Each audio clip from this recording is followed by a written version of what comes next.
Très heureuse de vous retrouver ce jour, madame, monsieur, bonjour. Place à l'actualité du monde tel qu'il se porte et tel qu'il nous porte. La Chine a annoncé la suspension d'accords d'extradition entre Hong Kong et 3 autres pays occidentaux, à savoir le Canada, l'Australie et le Royaume-Uni.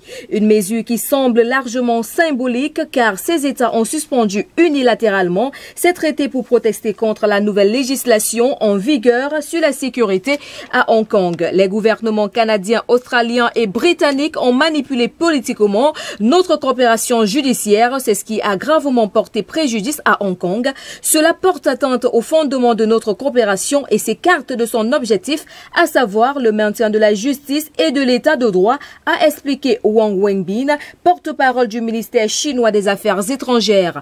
Plusieurs pays occidentaux ont appelé la Chine à revenir sur cette loi sur la sécurité nationale à Hong Kong, adoptée le 30 juin par l'Assemblée nationale populaire à Pékin et entrée en vigueur à Hong Kong le 1er juillet. Ce texte sanctionne pour réprimer la contestation dans le territoire autonome.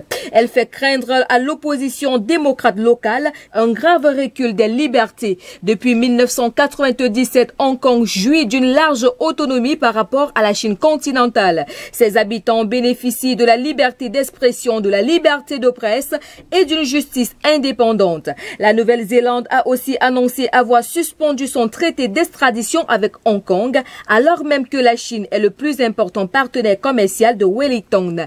Pour Pékin, cette nouvelle loi sur la sécurité est indispensable pour ramener l'ordre dans l'ancienne colonie britannique après les manifestations antigouvernementales violentes de l'an dernier.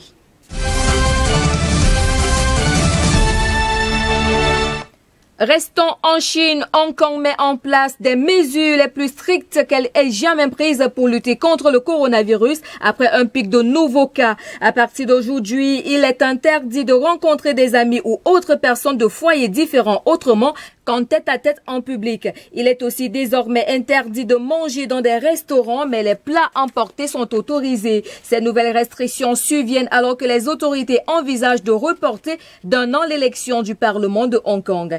Il y a quelques mois que l'épidémie du coronavirus a été détectée à Hong Kong et depuis, elle s'aggrave de jour en jour. 106 nouvelles infections ont été signalées ces dernières 24 heures, ce qui porte le nombre total des cas confirmés à 2884, dont au moins 23 morts.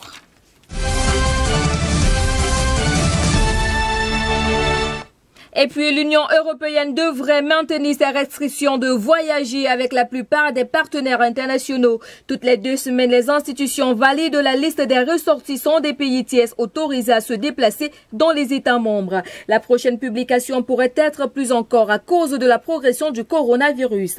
Actuellement, 13 pays sont concernés par ces restrictions, y compris la Chine, si le principe de réciprocité est appliqué. Selon des sources diplomatiques, l'Algérie et le Maroc pourraient quitter ce tableau. La Serbie et le Monténégro avaient déjà disparu de la liste précédente. Cette nouvelle mise à jour risque de porter un nouveau coup à l'attractivité européenne avec de lourdes conséquences économiques. Les États membres se mobilisent donc pour essayer de relancer l'activité après le confinement.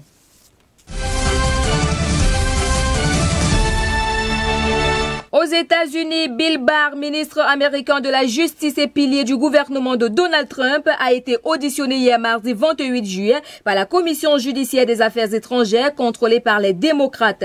Le chef de cette commission, Jerry Nadler, l'a d'emblée accusé d'avoir aidé et soutenu les égarements du président Trump.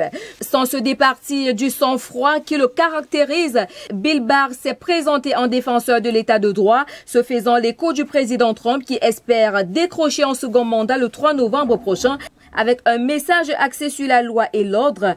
L'accusé fait référence à ces manifestations qui se poursuivent dans cette grande ville du Nord-Ouest et où les agents fédéraux se sont retrouvés sous les feux des critiques pour avoir embarqué de force des protestataires. Mais loin de les décourager, la présence de ces policiers fédéraux n'a fait que renforcer la détermination des manifestants. On rappelle, la semaine dernière, le département américain de la justice avait annoncé une enquête sur le recours à la force des agents fédéraux contre les manifestants de Portland. Mais les maires de ville dont celui de Portland veulent aller plus loin et demandent au Congrès de stopper purement et simplement le déploiement de ces policiers fédéraux.